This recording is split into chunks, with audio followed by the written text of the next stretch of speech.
tell me something sweet, I pillow talk you through the night. Whispers to your heart, to turn to kisses in your dreams. And once we in them seats, you won't never wanna leave.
You got me breaking all the rules because I'd rather be with you. I said I'd rather be with you, rather be it too.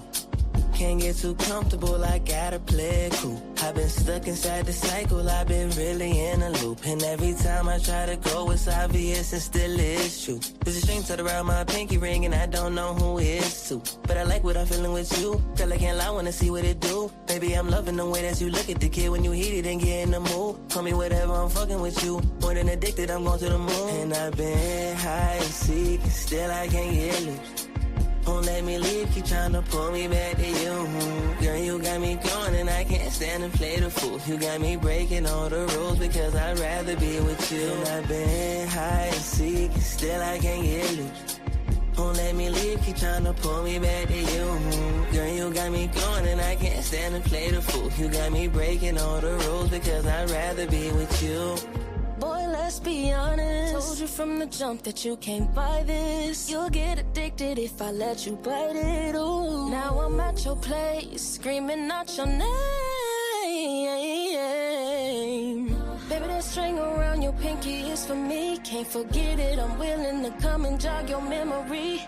Riding, diving, going deep. You can run, but you can't hide, cause I'm about to see. And I've been high and seeking, still I can't get loose. Won't let me leave, keep trying to pull me back to you. Girl, you got me going and I can't stand and play the fool. You got me breaking all the rules because I'd rather be with you. And I've been high and seeking, still I can't get loose. Won't let me leave. Yeah. Jasmine slide off a little bit. Yeah. All right. Let me see. Sorry, you guys. We're having TikTok difficulties. It's like I really just want to take TikTok and just sometimes. What you want to do? Just if you could just grab it by the neck and shake it, shaking baby syndrome or something. Ooh. I don't like to hear that. I'm just like, Girl. I'm not like, listen, I'm not saying that's what I would do to a baby. I'm just saying, Don't put babies in it. this is really just wanna do that pissing me to off. TikTok. TikTok, yes. Okay, so I mean, but it's not live. Like, what in the actual?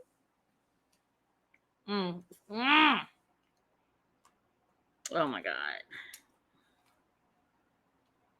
Why? Let me minimize this. Look, I'm getting a little greeny apple. Trying to see what else I taste from. Somebody wanna? Because I know technically, at this point, It's real good, right? Well, welcome to Book Club, guys. I like it. How y'all been? How you been? It's fall, y'all. It's fall. I'm glad it's fall. Bring out the sweaters, the hats, the jackets, the layers. Yeah, the outfits definitely. The cold weather. It's definitely cold out here. oh, It I ain't love- got doing cold okay? yet. it's not cold yet. Good. It feels good. I love fall. Like, this is like my favorite season. Like, the outfits. Like, this is who you know. This is the when you see who can actually dress. You know what I'm saying? Definitely. Like, I already who- said that. How you I putting already this said together? Like, Summertime, you just throw on what you want want. the It's dresses. hot. The You don't want dresses, nothing on. Right. Mhm. Yeah, but Shorts. T-shirts and my pants. Oh, goodness. Sorry, y'all just made me think of a song. wintertime, you have to layer. Mm. Mhm. All right, so couldn't But go they say we live. don't have the cold weather. I down don't here even what network. compared to New York. It's I mean, chill. it's not. We get a little chill. It's Yeah. good. You can put a jacket on. Chill. Yeah. Y'all You don't know- want that biting cold. We get up there. Yeah, no, it's Y'all don't not want that. not the same. Does not feel good. Me and Shani's matching, by the way. Yeah, y'all. Yes. Oh, Yeah. and then we y'all You look. should come Everybody to my room. has on like some brown except me. Okay, because I just gotta pop out and show. Let me stop. But anyways, so I guess we're just gonna leave. TikTok is just gonna have to. I don't know what TikTok is gonna have to do. I'm just gonna have to maybe figure this out later. But welcome to Book Club. This is actually going to be the last book club of the season. Yes, but we're gonna take it out with a bang, like Halloween. Let me make sure. Someone say Halloween. Yeah, you know what I'm saying? And I feel like this is a magical book, and I think I know what I'm gonna do for Definitely about Halloween. that. I'm gonna be Zaylee. That's her name, right? Yeah, Zaylee. Yes, Zaylee. Zaylee. Or Amari, because she was. I like this whole book or whatever. So what I'm going to do, because it's been a lot going on. But I'm going to go ahead and try to pull up our game. Nope, that's not what I'm doing. I'm always scared of the game. Girl, it's not scary. Okay, it's not scary. Did you make it a Halloween? No, I wish I thought of that, but Is it PG? Oh my God. Is the game PG? yes, it's PG, of It's a course. PG game. Thank you. Where's the sound? Okay, so I guess there's no sound for this one. True or false is the game we about to play. Okay, right. So round one. The Magi powers were taken away after King Sauron's raid. True or false? True. That was the easy one. Honestly, I feel like it's false. And the reason being is the only raids came after because he had to get rid of. Well, because he had to get rid of the magic. I'm gonna say true. He I got got rid of the magic first, and then he went and raided. Right? Yes, because he wouldn't have been able to raid them if they had their They didn't magic. have their magic. Yeah, and where- that's why she that's kept why I talking didn't about answer. her mom. Yeah. But based on this is wanting to gonna say true, right? So It's false. it's together, but I feel it's false, right? All right. Mm. So multiple choice. I just so mad that the music didn't, but y'all ain't gonna lie, I rushed this game. What color is the mark that shows someone has magic? Gold, silver, white, or red? Isn't it It was white? I thought it was I thought white. they said silver. Was it silver? I remember like something. It's either white or silver. It I was- know it that. was It's something like that. glowing. And I feel like this was a trick question. Yeah, for sure. Because I'm like, it's Yeah, either like white or the silver. I know for silver. sure. I felt like it. Hello, hey, who's Polad Hamza? We're good. Oh, she's from Russia. Hi. Okay. Oh, we're in Russia, y'all. Bots, listen. Let me stop. Botsviania, whatever. All right, it's white. Right. Okay. Yeah, but it's not a mark. It's their hair. Yeah. Their hair is white. Mhm. All right. Which major theme best represents Zaylee's journey? Love conquers all. The struggle of freedom and identity. Revenge is sweet. Technology versus tradition. Why it went so fast? I know. I had to think about that. Yeah. I mean, I can B. I don't know. I say B. I'm I not said going with B. the love. I'm not going with Yeah, not Definitely with the not. love at all. I mean, it was love in there. Y'all got to guess these games because we are failing. I'm failing. I did not have a passing grade. I didn't pay attention to these details. That's not even on. What you call? I mean, it's behind too, so it's playing. But... I mean, it's playing, but it's not making us go live. The struggle for freedom and identity. Yeah. Okay. All right. Yeah. Y'all did that fast. Let's see if it let us go live again. Cause dang.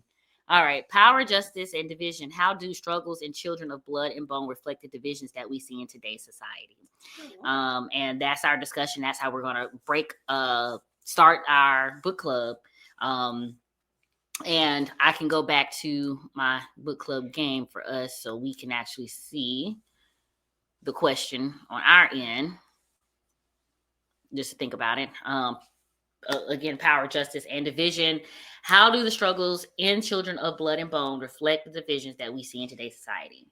Anybody want to answer that question? Who been on TikTok lately? Because TikTok has been flooding me with what's going on in the White House. Like I think Fox News, what is it? CBS, Fox News, ABC.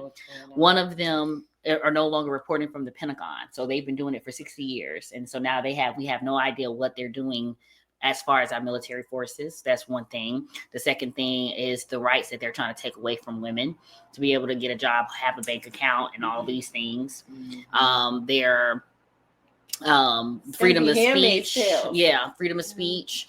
Women's rights was already taken away as far as Roe versus Wade being overturned. A lot of the justice, the Supreme Court system is reversing a lot of affirmative action and a whole bunch of other stuff. Just basically everything that has progressed us, and I'm going to use air quotes, that has progressed or moved us forward is now being unraveled here in the United States. Before we do that, can we pause? Mm-hmm. I don't even think we introduced the book, what we're discussing. So this is from someone's first time viewing. Yes. Welcome. There we go. That's why we got to always have someone that keep us straight. Yes. So let's go down the line. Yeah. I'm Shani, and today's book club, we're reviewing Children of Blood and Bone by Tomi Adeyemi. So welcome if it's your first time, but we're going to be discussing this book, and so the themes from the book, if you read the book with us. If not, you should get it and read it. Mm-hmm. I'm Sierra. Who are you? I'm pissed. Sorry. I'm Desiree, and I'm sorry. I'm just TikTok is just I'm Desiree. I'm Jasmine. Nice to meet you all. Yes, thank you for showing up. Thank you for being here, whether you're watching it live or watching it after the fact. Thank you for your view, and I hope you come back and join us again. So before we jump into drawing parallels, comparisons to what's going on in current political environment, can we just say this book, the category was science fiction. And so before we started, I had to say, I don't know that this is what I thought sci-fi was. Mm-hmm. But that could be my bias. I thought sci-fi had to do with space aliens. So picking up this book and reading this book, I think I was reading it under the guise of, okay, it's a sci-fi book and we were going to get to some science fiction. So I didn't necessarily consider this science fiction, but that's how it was categorized. But I think sometimes when people don't know how to describe something, they just try to fit it into a category. And I don't know necessarily that I would say this is a science fiction book. But I guess what makes science fiction science fiction? right? Because when we look at science fiction, it's something to a degree that's not from the definition that I think of science fiction is something that's not actually right. It's beyond the realm of reality. And even though and I know we talked about this briefly before we got on, that in our community, and now a lot of it is being spread everywhere about spirituality and mysticism, that, okay, maybe this is truth, but no one is spitting fire and turning into fire, right? No one is taking their hands and bending metal, stuff like that. So that's not something that we're actually able to do. Now, if and when that happens, Lord, I want a power, and I want a good one. but is it cultural? Because if you think about, the book talks about Yoruba, so I feel like kind of set in Nigeria. Mm-hmm. And if you think about ancestral, right, what's passed down ancestral, a lot of that has been lost to Black Americans.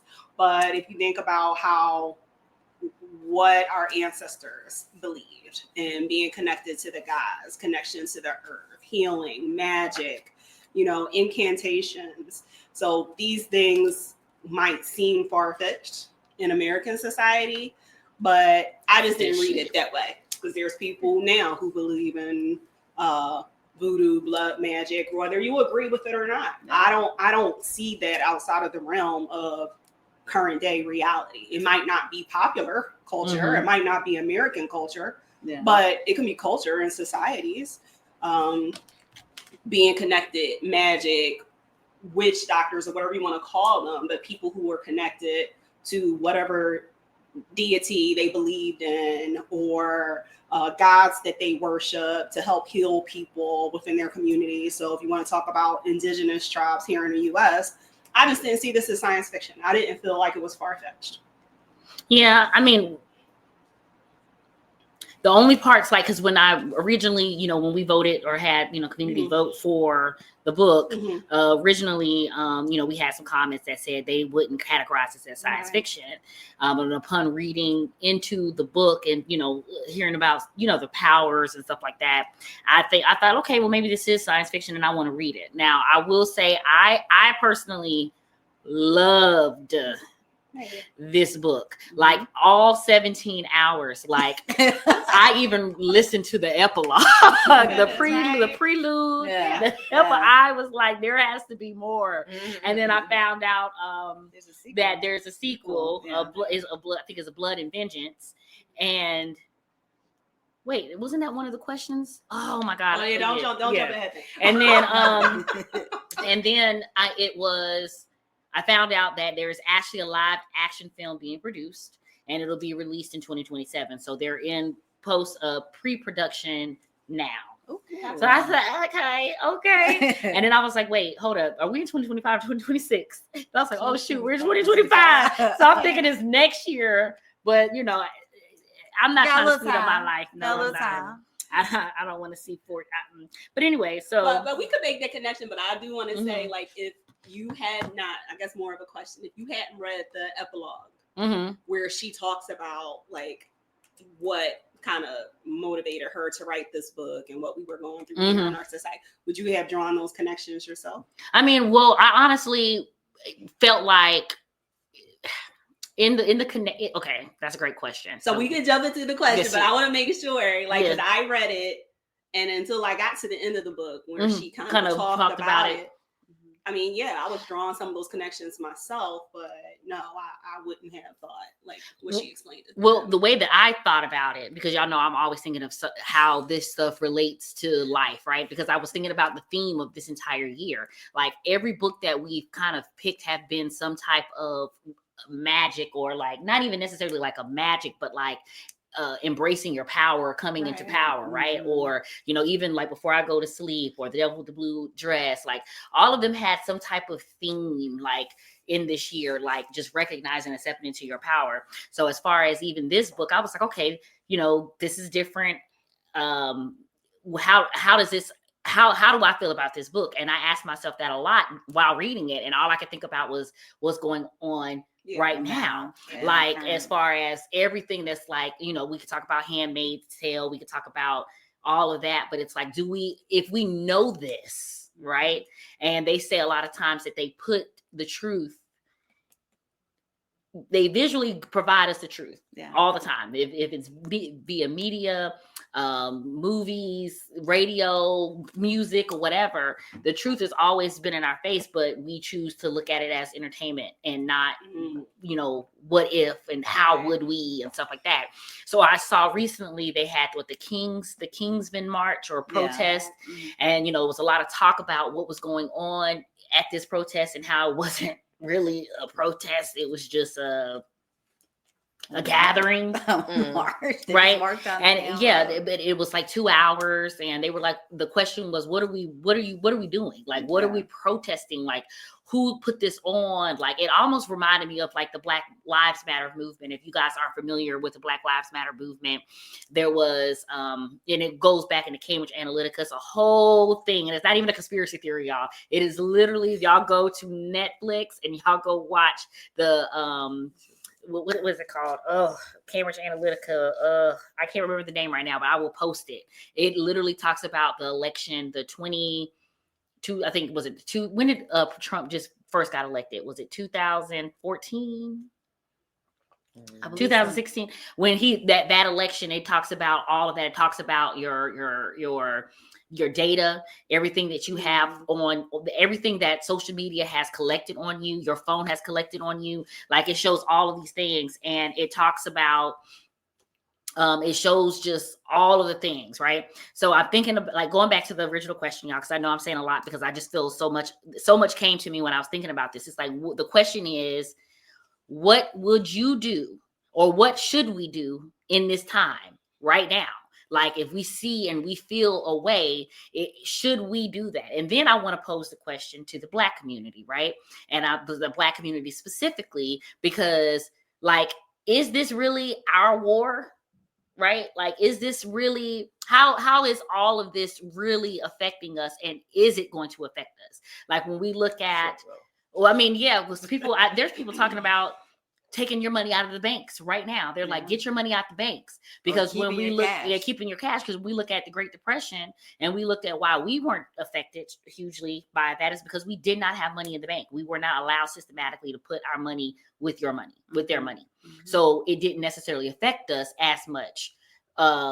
During that time, we had the Harlem Renaissance. We were thriving. I think towards the end, and there has been, some of the white benefactors weren't able to benefact because of their loss, but for the most part, we thrived. So then my question is, because of Black people, are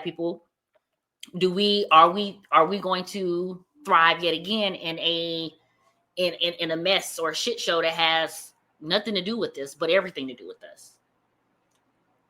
I mean, I'll answer I don't know if this is going to answer your question, but I think anytime that you before you come up with a solution, you need to understand the root cause of the problem. Mm-hmm. Like, you need to identify what the problem is, and, making a connection with the book. If you think about Saran and what drove him, like, what was his motivation? It was fear. Mm-hmm. It was fear. It was fear of what would happen if the Magi had their power. Like, was it a founded fear? Was it because of one situation? Like, fear. And that is something that I will, say kind of parallels our president. Is, if you think about his campaigns, why did he win the first time? Why did he win the second time?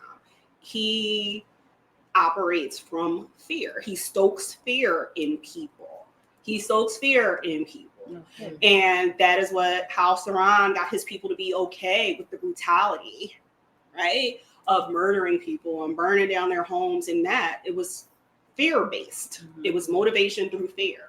And that is something that I do feel is what is going on now, regardless of what the topic is, because these are only my opinions. Mm-hmm. Only my opinions. So some of the things that you brought up, right? Abortion. My opinion is, yes, Christian, yes, we should not be murdering children. But, however, that is people's own decision. It's their decision. Everyone's not a Christian. We live in a country where people are of lots of different religions or no religions whatsoever. So who are we to then impress upon them or tell them that they have to obey Christian values. So also on top of that, you have to make sure that those children are being taken care of, because you want them to be on this earth, but who's going to take care of them? But is it really fair? Is it really about what they hide behind the Bible and this is what the Bible says? I'm not even saying about a fear, or is it about fear of their population is decreasing? I mean, their population is declining. Like your women are now not only in the home being stay-at-home moms, they're going out in the career, they're not having children or having children much later. So I really don't think it has anything to do with us. I think it has to do with white women not having children. And that is what I think the abortion fight is about. They're trying to grow their numbers. There's power in numbers. Again, if you're operating from a place of fear that your numbers are dwindling, same thing. Why do they want to kick all of the immigrants out of the country? The country is becoming more brown. And we can have a baby all different colors. A white woman only make white. Like she can only make white. She can only make white. So what do you do when you're fearful of numbers of people who are not like you, fear-based, not part of Saran's tribe? What do you do? Yeah, and you saw imprison them, kill them, kick them out the country, right? Encourage more people to I just feel like a lot of things are fear-based in our country. A lot of things are fear-based. They try to motivate through fear. So that is one parallel I would draw from the book to present time. And so then going into another question, because you did say something, because when we're looking at King Saran, but let's look at Enon, right? Enon and his complex feelings of following what he was told to believe by his father, but now realizing that he himself has magic. And so now he's torn between his duty to his father, or, you know, what is the word I'm looking for? Him wanting to be accepted by his father and loved by his father, versus I'm magic, knowing the truth that I'm magic, and I've seen what magic could do. I've seen the good in magic, and I've also seen the horrors in magic, because he was with the it's for real, you know, until the man, you know, turned his whole self on. Like basically, he was like a ball of fire, and he saw the destruction that his father had imprinted into his mind. Yeah. Like that's when it was like, okay, yeah. I was with it, but I saw what that did. It took out a whole village. It took out 3 platoons of soldiers. And, you know, I get that they were defending themselves, but I see what could happen if something can happen. And then even Zélie with her brother, when she got mad, when she got upset, she didn't do it on purpose. She just, you know, happened, you know, to be upset and did it. And then also him with what's her name? Kaya.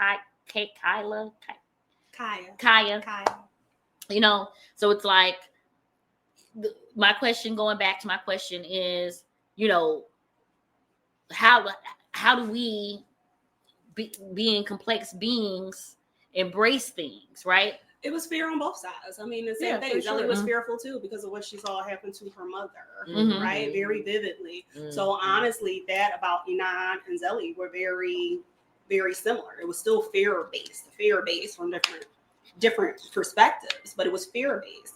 And back to the fear motivation, part of how you keep people believing bias in your household is that you make the people other. No connection to you. So when people get older, real life, right? And they see the humanity in people that they've been taught all their lives were other and different, not human, no humanity, animals, monsters. And when you get to experience them, a connection point with them, and that you see their humanity, that's when things can turn.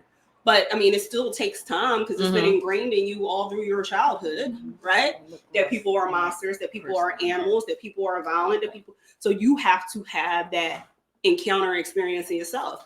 And a lot of times people may not have that. Would Enon have ever had it? If it didn't play out this way, you know, he would have still been living in the palace. He would have been a soldier. He would have rose to his kingship, to his throne. And he may have never had an encounter with a magi, right? To challenge what he was taught all along, to challenge that fear. Same thing with Zélie. What if she had never gotten that close to Amari or whatever. Like she had to work through that. She didn't immediately accept her. You know, so you have to work through that. You have to have those, and I won't just say encounters because it has to go a step further than just meeting someone or having someone as a neighbor or as a classmate. It's like really getting to know them, getting to connect to their humanity. And seeing that it's other more about you perspectives. You have to see other perspectives besides your own and what somebody else told you. You have to listen to what other people have to say and really take it in and be receptive to what they're saying. Because like you said, it's not that simple to just sit there and somebody can be sitting there and just talking to you, looking you in your face. They're not listening. Right. You know what I'm saying? Like you really have to still have those stereotypes going on in their head. You have to be open. That's why I tell people, both parties. Right. Both parties know need people to be for open. yourself, not just based off other stuff. Like, because how you gonna say you know somebody? Yeah. Right. You have to have a willingness, an open heart, and like you said, that connection in him, right? Right. And that's why I know, Des, you're bringing this up as far as our people and what our people. It's on both sides. Like this black children raised with bias too. This black children raised with bias too. So I think it takes both sides, both parties, to have those experiences to see that not everyone is other, not everyone is against you, not everyone wishes harm to you. Like we all have to have that. It's humanity, and that's what it should boil down to. So I think your original question was like, okay, well, what should we do with it? Like, how does the book help inform us on like what actions we should take going forward in the current political climate? And you know, I had said like, well, we need to understand like the root cause, like where it comes from before we come up with a strategy. Because like you said, you getting out of March, y'all don't have a strategy. What y'all marching for? Like what impact do you think that's going to have? Like, and I think that's another theme in the book, right? What do we say? Collective action in a very intentional direction. So here it was to bring magic back. Right. Like people collecting around a very specific goal. Right. Like this is our intention. We're not just gonna get out of March. Y'all come out of March against king shit. Like what the hell does that mean? Right. Let's be clear. Like it's one thing to be pissed and feel that you want to express yourself, and that's what you went out there to do. You went out just to vent and express yourself. Fine. But I want my action and my energy to be channeled to have impact. Yeah. So what's the goal? And what actions do we need to take collectively, because there's power in numbers, to reach that goal? Like it can't just be like, oh, we're going to march, right? And if you take it back to civil rights, and then nobody jumping me because say I'm against marching. Marching is effective, but you have to have a clear mission. Are you trying to integrate the lunch counter? That is a very specific goal that we gonna march about. Right. Are we marching about equity on the bus so we can see where we want to? We're have a very specific goal. Like if you don't have a goal in mind that you are trying to follow up with action and consistent action, how long was the bus boycott? Like that was a long time. It was a long. Like what are you willing to do? Like getting up and marching a couple hours on a Saturday? Right. What impact did you make? What you willing to give up? It has to be consistent. Yeah, and there were other things other than just the march that occurred. Right. So it wasn't just the march. Like there were things that they had to do to make sure that those things happened for what they was marching for. So, and again, like you said, everybody does have to come together. But that's the thing. It has to be a collective. Everybody has to come together. And I think that's the hardest part. Yeah. Because even if you're not Black, or because at the end of the day, in my mind, I just feel like right is right and wrong is wrong. You know what I mean? Like it's really that simple. Yeah. But I know I don't understand why there has to be a fight about why I shouldn't be telling this person what they need to do with their body. Like, I think that's insane. Yeah. I don't know. Maybe it's just me. But like I said, right is right and wrong is wrong. So I don't care about whether you are white or Black in whatever fight it is that you're fighting. It doesn't matter. You just need to make sure that you're doing the right thing. Like, come on. You know what I mean? Like, We're not heathens here. Like, like, let's stop acting like this is crazy. Like, this is, you know what I'm saying? Like, some of the things it don't make sense to me. Yeah. You know? So I'm done with it. if we could all come together and collectively, you know, have a goal specifically to, and again, we don't even know how this is going to affect us. We can hope that it don't affect us. Exactly. But and I think, and then that's part of the problem too, is if we think or hope that it doesn't affect us, and we sit and we wait, and then we find out that it does affect us, then we could have done something prior to. Because remember, Amari, when she's talking to the people in the tavern, when she meets the rugby players, whatever game they play, and she's like, well, okay, y'all don't want to do this, but just understand that if we don't bring magic back, my dad plans to kill y'all regardless, with magic or not. So would you rather have magic to defend yourself, or would you rather not have magic and get slaughtered? Like, you saw what he did the first time, and he's planning on doing it again because of... She was getting the warning. Yeah, she was like, for real, like, you know, at this point, he wants me dead. His own daughter. Straight up. Like, when he found out his son protected him, and that man turned and put a blade in his stomach. That was crazy. Like, he did not care. Like, it was like crazy. Like, okay, I used my magic. You're no son of mine. I mean, well, okay. Oh, well, you know what? That's a way to tell. I should have been over here with, because at least I look, y'all. My mouth is very uncontrolled today. I'm just letting y'all know I'm not responsible for what comes out of it, but I'm just go ahead and give y'all the warning. But I'd rather been with the girl I'm being laid up with. I'm gonna follow her, because me and my daddy ain't laying up. So why am I following behind you? Not me and my daddy ain't laying up. No, we not. So you know what, sir? You right, I ain't your son. Go ahead. What's right. Like, you know what? Because I was just thinking in the whole time in the book that it was gonna be him that took his dad out, not Amari. But Amari, I'm not gonna say she impressed. She was like, you know, at this point, I'm gonna probably be the one that's ruling, and I'm gonna rule. I want magic. And that's just the way. It's gonna be. I think it's beautiful. You know, and I think it was crazy because she kept talking about things like she wouldn't.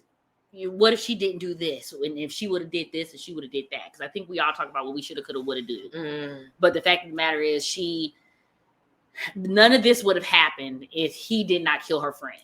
And that's what I was about to say. It was back to, I wasn't shocked that it was Amari, because she had already established the humanity in the Magi because of her relationship with Benty. I think that's how her name was.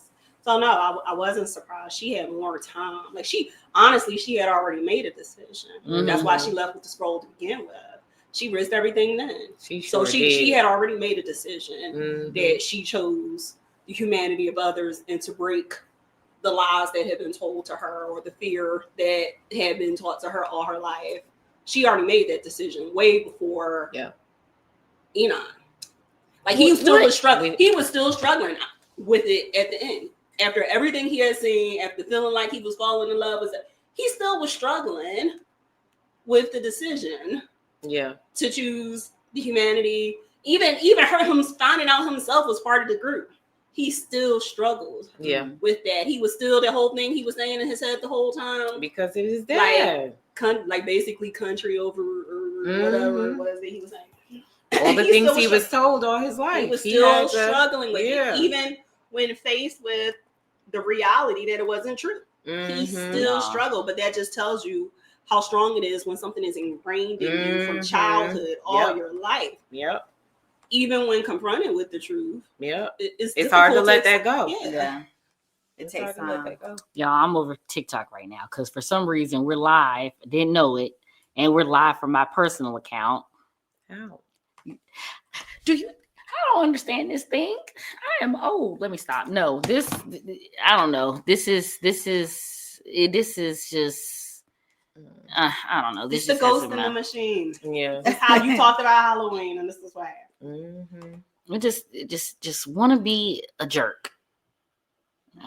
But I kind of felt like, Why does it say that I'm not on? I don't know what to tell you with this. Can we each go around and talk about our favorite characters? Yes, let's do that because I don't know how to turn it off.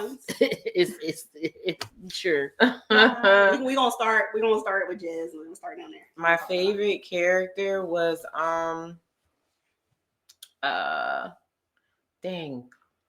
the girl, not the my brain is not working right. It was the girl that with her father and she had to sell the fish. Oh, Zaylee, yes. That's my girl right there. That's my favorite character for sure. She was just from the beginning, when you with the fight and all of that stuff. Like I just liked her energy, her tenacity. You know what I'm saying? She was really she was ready to fight. She was ready for this war. Like she was ready for it. And I liked everything about her. She was that girl. I think, I don't know. I liked everybody. I mean, I liked the book. But to be controversial, I guess, I'll go with the 9. And I'll go with him because I feel like a lot of us struggle with something. And it was relatable to a degree. Like some of the decision choices what I have made, no. But who's to say that I wouldn't being in that situation?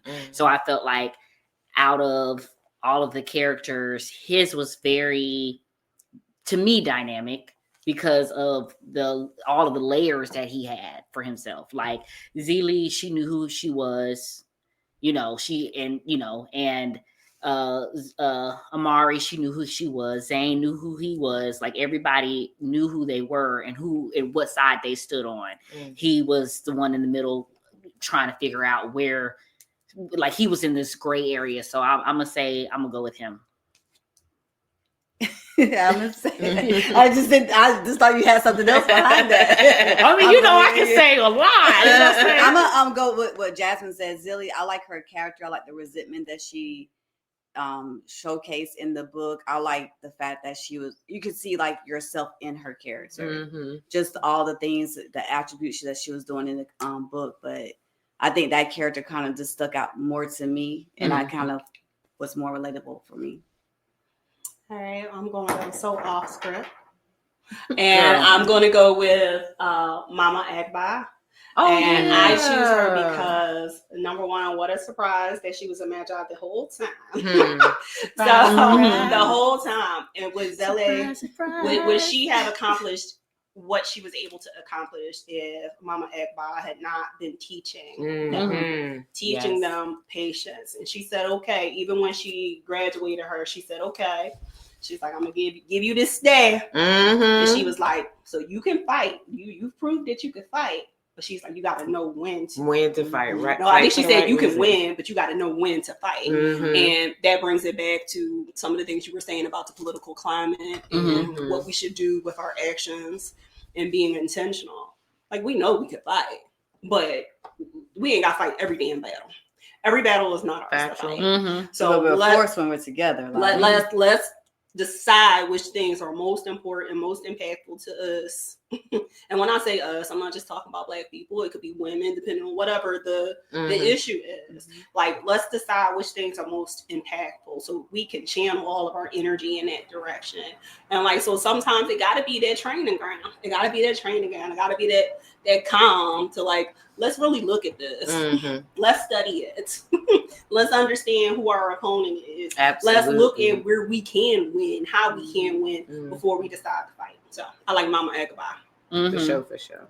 And just thinking about Amari, because remember she grew up in the palace, so she was able to think, because adversaries, let's say, if we're going to say adversaries, we'll say the King Saran and Anan, being that he was floating back and forth, she knew both of them, right?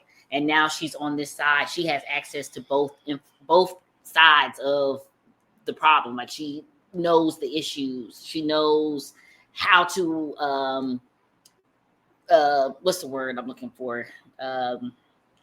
She knows how to visually see what they're doing over here. Like, she knows what her dad moves are or we're going to be. So how to anticipate an attack or whatnot. And I think the part that I was going to say, because when you said, you know, after the fact, it's just the fact that, like, the fact that he could create a dreamscape was very, like, for me, was like kind of cool. Because it was like, you know, when she had gotten taken, he's like, he couldn't help her to a degree, even though I felt like you could have just slit his throat. But, you know, again, that's your father, right? Yeah. And even when it came down to Amari killing, she did not want to kill him. And she, like, resisted. But then she realized he didn't care. She had to. She said he made his choice and I had to make mine. Mm-hmm. It was either me or you. But I know I'll be a better queen. Right. Yeah. And she said that. And so, but she's like, you trained me to be this way. So I'm using you against you, basically. But I think for me, the best part was like, you know, she's going through this torture and he was like, I have to do something. And he took her consciousness out of her body for her just to like, hey, your body's going to suffer until I can get you out there, but at least you won't physically be there to a degree to really suffer. Like that's, you know, so I felt like, you know, him being able to do that. And I'm still trying to understand his power, like, cause he was a connector, but like what really was his power. And I think, and that's why I want to go into the next book. And I might, you know, read that on my own or, you know, whatever, might do a little brief book club, but I really want to know like what his like power is, because I'm pretty sure he's not dead. You know, I'm pretty sure he was able to heal from that wound. I want to see Amari, what she does. I want to see what Zaylee does. And yeah, like I just kind of want to see, like, I promise y'all, like that book, I read literally every aspect of the book, like beginning to end. Like I did not want it to end. It was a 17-hour read, and I wanted more. And I like, to me, I felt like this was like, for me, it was really the best book that we read this year, in my opinion. It was very animated. I was about to say it was the most entertaining for sure. Mm-hmm. Yeah, I could visually see it. It was the most entertaining. Like Dune and those types of movies. Like I could see it being a really great visual. Yeah, and so kind of like Black Panther. Yeah, but see, and then when I saw this, like who they have scripted for the role, is pretty much the same the Black Panther cast. So I was like, so I don't know if that's true or not. But when I researched it, they do have a contract to Disney. Actually, is contracted to make this film. So cool. I'm hoping Disney, you better not let me down, okay? Because the way I visioned this movie, it better be. Who did Wakanda? Disney. Oh, yeah. Okay. Yeah, I'm saying y'all need to stay exactly, but I'm saying y'all have a standard. Y'all have set a standard, and this book in itself has a standard. But then, so I guess, you know, I have one more question, and I think you know, unless y'all have something that y'all want to ask or talk about, but how did y'all feel about? Like, okay, we talked briefly earlier about it being science fiction, but then you have romance aspects to it. Mm-hmm. Like, you know, do y'all feel that that's necessary in a book? Like, do we always need? I don't think we always need romance, but I think that some people like to see it. Mm-hmm. It just I could have lived without it. Yeah, I could have lived without it. Mm-hmm. I could have definitely lived without the romance. The graphic detail. Yeah, I would rather. Lord, I would have like a nice little touch of it, but not too much. Yeah, that's what I'm saying. See, some people don't mind. I could have like no romance at all would have been fine with me. I just think that the story itself was enough. Mm-hmm. Like the story was enough. It didn't need that. Mm-hmm. It didn't. I don't feel like it needed that at all. It could have had a smidge of it. It just went too far. That's what I said. Just a little bit. I feel like it started getting too graphic, and I was like, it was getting too graphic. Is this? Yeah, I just could have lived. Yeah, I mean, and I think for me, unless you were teeing it up for them to have a baby together and it's going to be the most powerful creature. Oh, have a purpose to it. Right. Yeah. But you know, exactly. But you know, like I feel like in this instance, to a degree, like I get it. Like when we're telling a story and we're talking about lives, all of us in our own journeys equally might have had some relationship along the way, right? Mm-hmm. Either been a boyfriend, fiance, husband, or something. We've all in our own personal journey has had a relationship. He was trying to kill her. I mean, but like, how long ago? It wasn't even a moon ago. Yeah, but he you know, was trying to kill you. That's what. Listen, that yes, girl, that was. Not her talking in the book. Give me a break. It wasn't even a moon ago. It was like 2 weeks. It wasn't even 2 weeks. It wasn't. Come on now. Girl, listen. Don't make someone so powerful and reduce her to some hormones. I didn't like that. Well, I mean, I feel like he was trying to kill her. Yeah, but I feel like you know, but I think when it came down to them having to work together to get their siblings, like, hey, your sister. I mean, I don't know. So what do y'all think about that part? I mean, because that's where they had She had time to develop her like for Amari. That developed over time.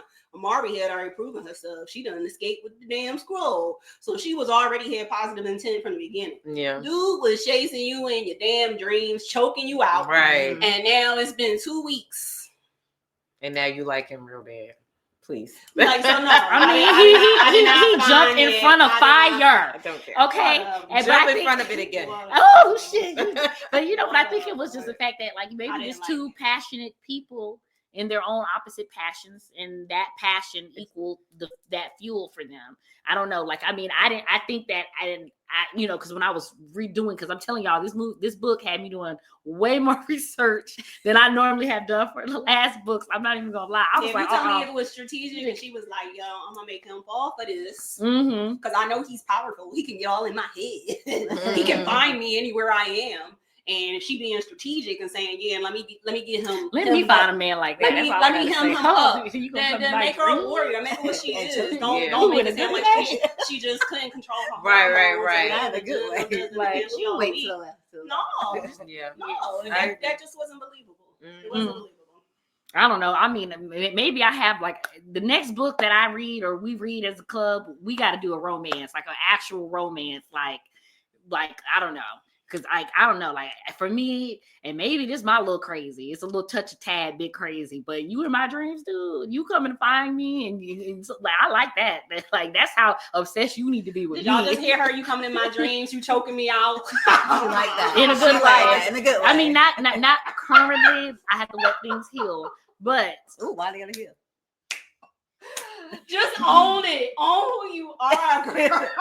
I am. Shoot, I am more myself than I ever been. Okay, choke me. Because I ain't gonna die. I'm not gonna die in my dream. At least I don't think so. I mean, the passion, the fight, the like life is boring. Come on, let's shoot. Let's go sword fighting. The views of Desiree do not necessarily reflect the views of BrwnGrlz Bookclub. Not too much, especially not in my dreams trying to kill me. Like that's I mean, I don't mind if you in my dreams, but like if you're actively trying to kill me in all my dreams, I'm probably gonna stay away from it. Like I don't think that would be something. I don't know. You gotta be a little bit too scared. You gotta be Freddy Krueger for me, boo.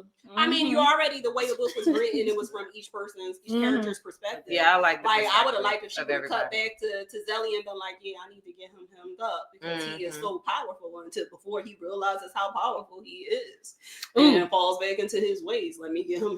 Like you could have did that. You could have threw that in. So you did bring up another thing that I wanted to talk about, and the fact that like you had Zaylee. Like she did talk about him in different persons, but you had Zeely in the next chapter is Zeely again, and then the next chapter is Zeely. Like why couldn't that just all be Zeely? One chapter. Like that was I don't know why they did that. And it's like 2 minutes. So many chapters is 2 minutes. Now it was 85 chapters. I know. 85. I said when I first looked, I said, who the fuck picked this book? I was so mad. Because I thought we was voted. The group. We voted. We put it. Yeah, we voted. And people had voted. Whose book was it? I put the book. You put the book in. Okay. I ain't know it wasn't sci-fi. I ain't know it was that long. Yeah, and I said my research before I suggested. I mean, but you know what? It was a very enjoyable. It was a very. But see, here's my thing. It was a very enjoyable 17 hours. Amen. It's 17 hours. It was a very enjoyable 17 hours. Like if this was 17 hours of something else, I promise y'all, I would have got the cliff notes and I'd act like I knew everything about this book because I'm not reading it. Well, I always want to be fair because we talked a lot about what we like about the book, except for this whole romance thing. Obviously, we differ on that. There was definitely another part of the book that I felt kind of challenged on. What did y'all think about the entire arena situation to get the sandstone?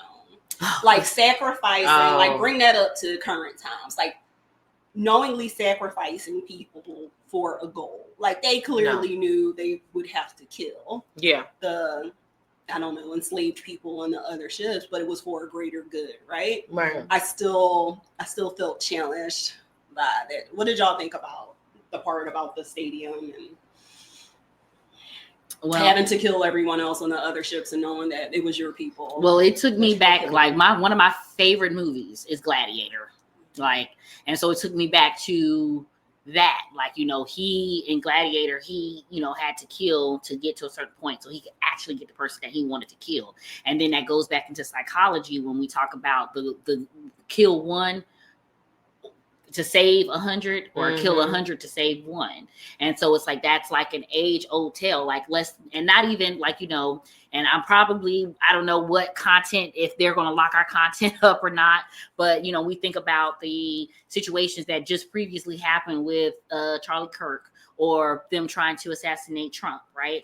I don't condone murder, you know, on any level or whatnot, but like you have movies that depicted going back in time and killing people off before things happen, right? I see that different though, because these were her people. Like she stopped and gave them water and whatnot. They were enslaved. Like she talked a lot about how she didn't want to be sold into the, what do they call them? The camps, whatever it was. Stocks. The stocks. You know, so for her to be very intentional about making a decision, she knew she had to kill them. And at the end of the day, right? Fast forward, it was positive because it shut the whole thing down. They didn't have any goal. But she didn't know that was going to happen. And she still made a decision.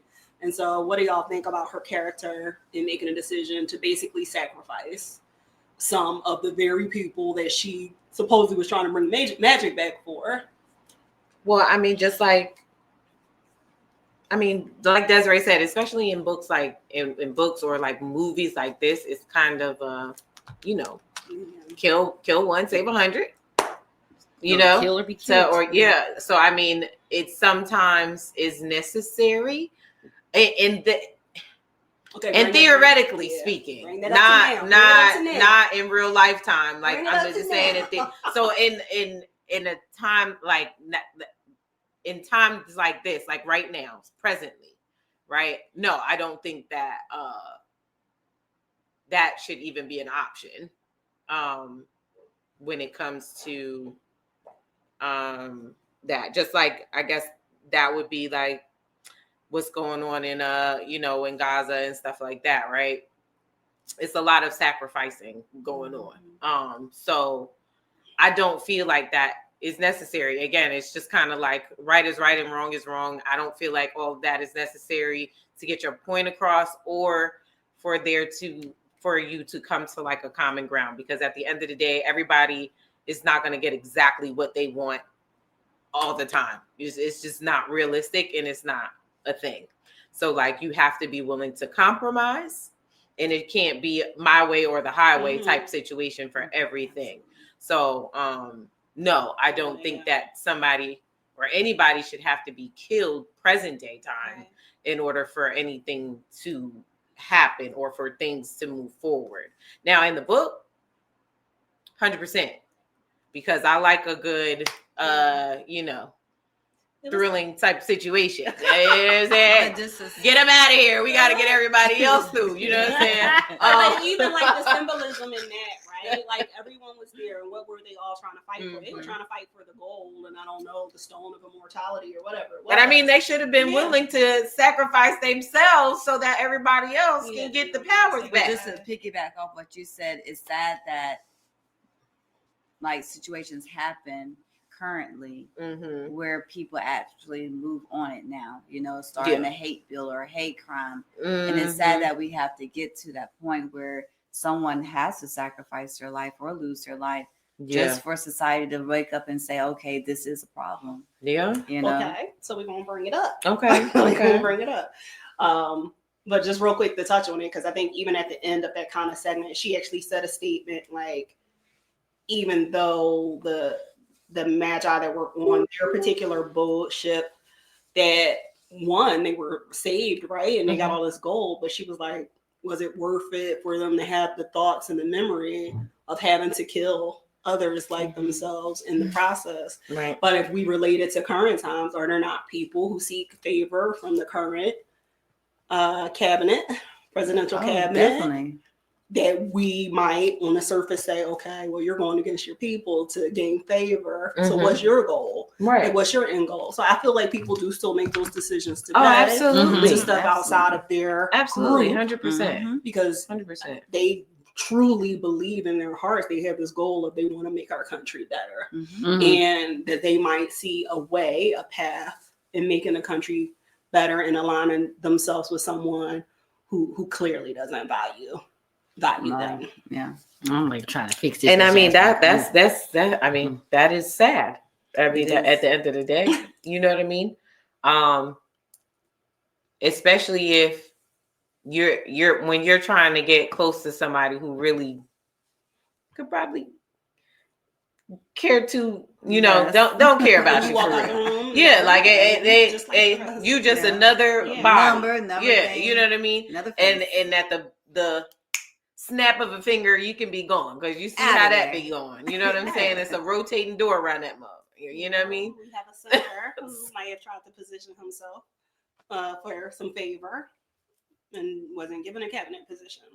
So at the end of the day, was it truly you aligning someone else to put yourself in a position? Yeah, I mean, but that's selfishness. Or were you in actuality being leveraged and used to help persuade others to that cause? Right. So I feel like it's relatable to now as well.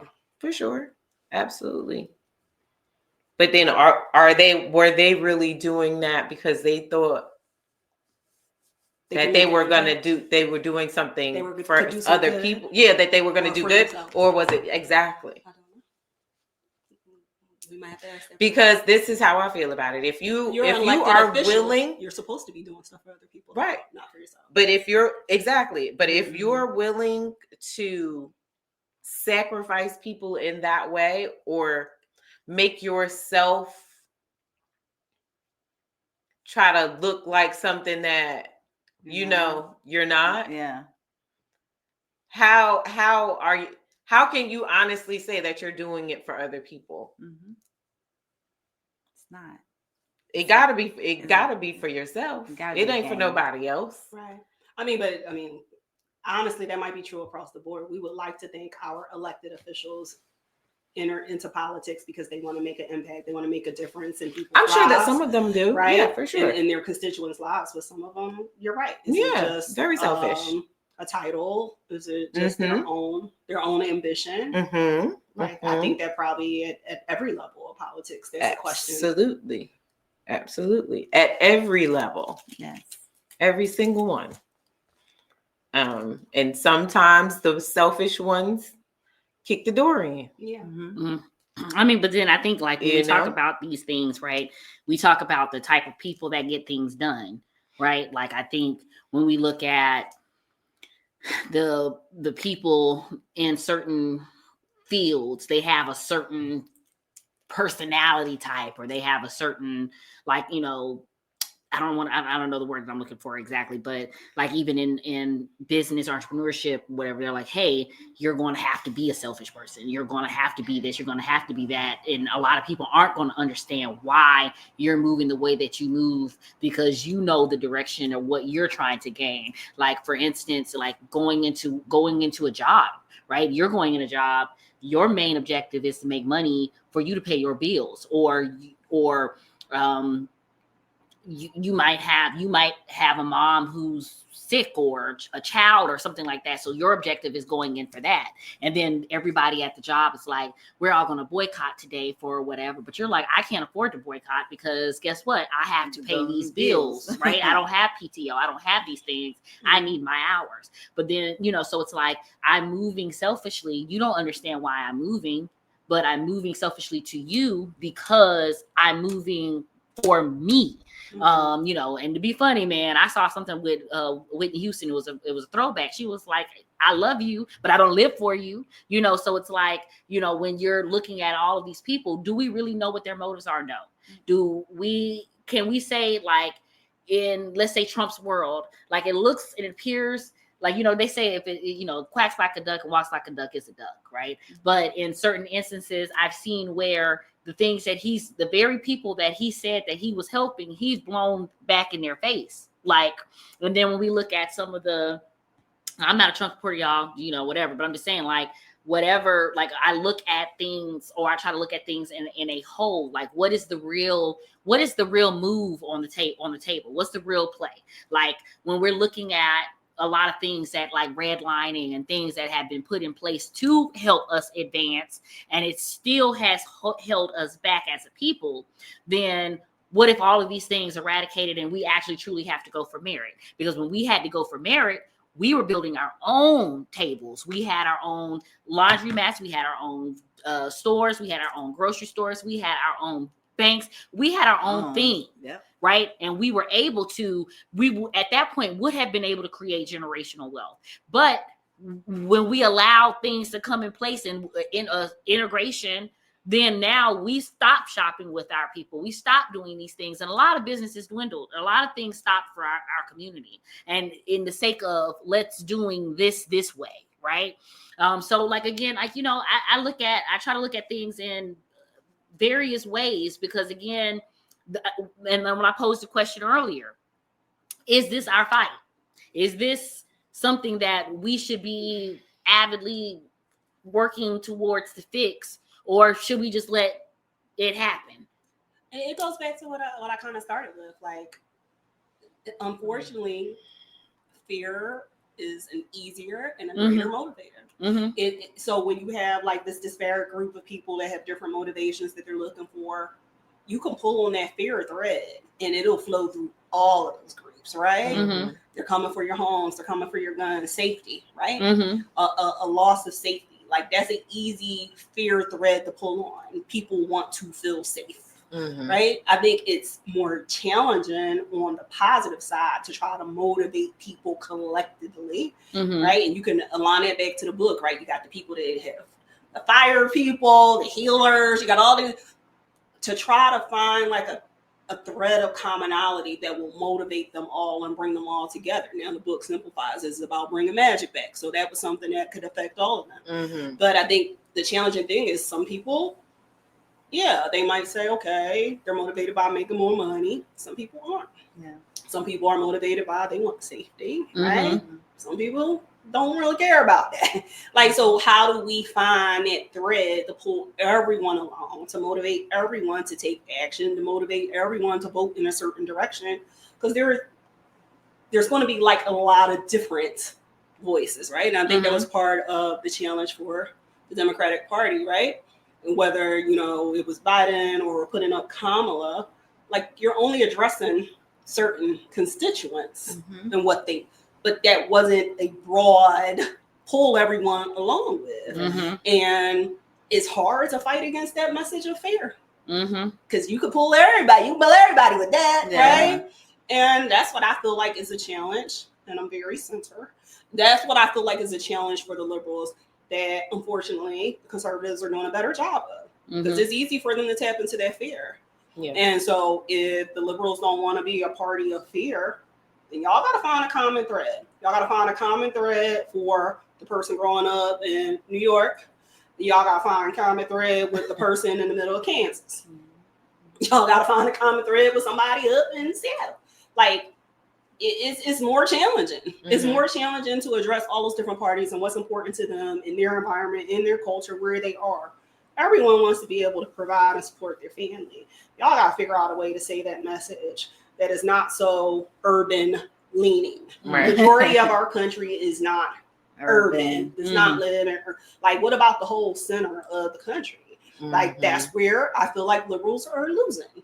Yeah. Like, y'all don't have a message for everyone. That's right. You don't have a message for everyone. And until you do so, then that fear message is going to win every time. Yeah. Well, I think it's been an hour. Y'all have anything that y'all want to talk about? Because I mean, I feel like let's talk more about this choking in your image. Oh my gosh. So whoever's out there, come in her dreams tonight. She know what to do. Says she wants. I mean, to be. apparently she likes it. So Ooh. you're I all, mean, listen, you're all invited if you're into it. Hey. First of all, you got to be 6'3". Oh, okay. Okay, we got. Oh, Lord. We Oh, got. it's a criteria. It's criteria. Okay, It's got it, my got it, dream. got it. Listen, I have a gatekeeper at my door. Okay, and it says you. Nope, turn around. What if he's 6'3" with little hands? Oh, Ooh, my. that's weird. What is that? I mean, he's like, I would be so mad about Ah, that. girl, I would will, piss me listen, off bitch, so I bad. will He's wake like, up. I will just Desiree. wake up. I That will would wake piss up. me off. And I'll He's just like, hey, girl, and Right. some smoke in your. Oh my god. and like this. Ooh, Don't scrolling wake up. up. I'm just gonna watch TV and go That and would try make me again. so look, mad. Try that's where again. you ready to go sleep? No. No, hell no. no. I gotta make sure he awake. Right. I'm suspicious of the man whose hands are too soft. I'm just Oh my that means they god. ain't hard Honey, worker. son. No, hard Baby, worker. why your hands so soft? I don't know. I mean, You like a man with soft hands? Oh, Lord. I don't. I mean, Nah, but I don't hard know. I worker. mean, because She wants to be choked with soft, butter soft hands. I mean, why would I Shave want her. calluses scratching me up? You know That's what I'm the beauty saying? of it. What the fuck is what is you talking about? She wants a I soft. mean, not necessarily calluses. Girl, but- you do this, you walk around, you got. They like, what happened to you? I broke out. like, what happened to your I mean, neck? definitely don't Damn. need to have calluses on your hands. I mean, Jesus, I mean, like, She's a sir. hard worker. Yeah, okay. Mhm. I don't want them to be softer than mine, or Well, smaller yeah, I than mean, mine. yeah, like, and I got pretty big hands, y'all. So he has to be a man. I'm so serious. Look at this. Shut up. Oh my Let God. me see how big your hands We've is. done this 8 Okay. minutes. Okay, well, do my hand one more time. See, you got your hands got to be Each bigger. person is entitled to their preferences.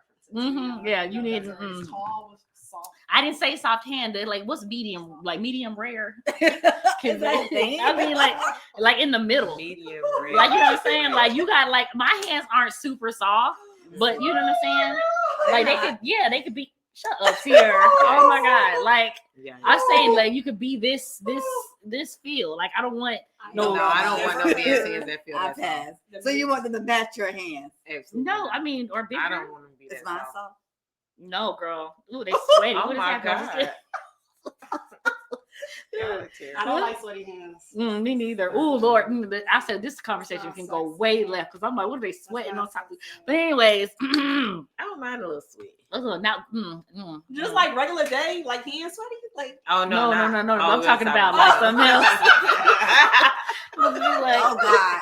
I think it's time Sorry. to wrap this up. Oh, we're getting a little flustered in here. Did you turn the air on? Yes.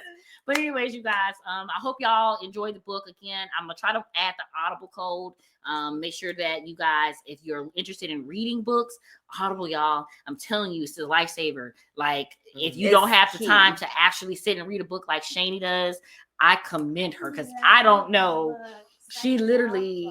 We had a lot of time though. Well, maybe we could post something like when we post this, because I like have, and I think you kind of posted about it a little bit too. Like since we're going to be gone Mhm. for this season, like a book that we're going to read. Like, Oh, during our individually, time. yeah. Like, yeah, we can do I that. definitely have a book that I want to read. I have Can't a- wait to dig into it. I got I 4 already books shared my right book with now. you guys. Yeah, I got like 4 or 5 books lined up, and I know that the way I be reading sometimes, like this book, I didn't start this book until Thursday, so I read like 3-4 hours of the book, and I kind of split it up. But I did it. I read majority. I read like 8 hours yesterday, y'all. I was in it, and I was like, oh, I was supposed to be doing. That's good. Gr- Good. I was like, yeah. The flow of the book was good. Good. It was Yeah. really good. Yeah. So I mean, yeah. It was So really good. books like that, I love. Like I can get into it. Now I do like motivational stuff, and of course every year I wrap my year up with The Alchemist, The 4 Agreements, and the oh my God, well, the 48 Laws of Power, and then it's Joe Dispenza. Breaking the Habit of Being Yourself. So Yeah. those are books that I end my year with every year because of the fact of the messaging that I want to keep programmed. I want to keep myself programmed going into the next year. Mhm. So yeah, but again, you guys, for you guys that have watched, thank you. For you guys Thank that y'all are for watching the joining. replay, thank you. We'll of course be back next year, bigger, better, better, of course, because that's what we do. Like y'all can go back and look at all of our previous seasons. This is getting better and better. So make sure you guys share, like, subscribe to our YouTube channel, share with your friends, come on along to our Facebook, Instagram, and everything. Oh Lord, that hurt. So again, we read Children of Blood and Bone by Tomi Adeyemi. Definitely check that out. Audible, of course, or purchase. And again, it's been real. Let me see. Y'all, I'm a horrible producer. It's so many things I was supposed to show y'all. It's okay. Mm-hmm. What about thanking our sponsors? Yeah. And bye. A big thanks to our advertising sponsors and to you, our viewers, for being part of this journey. We can't wait to see you next time.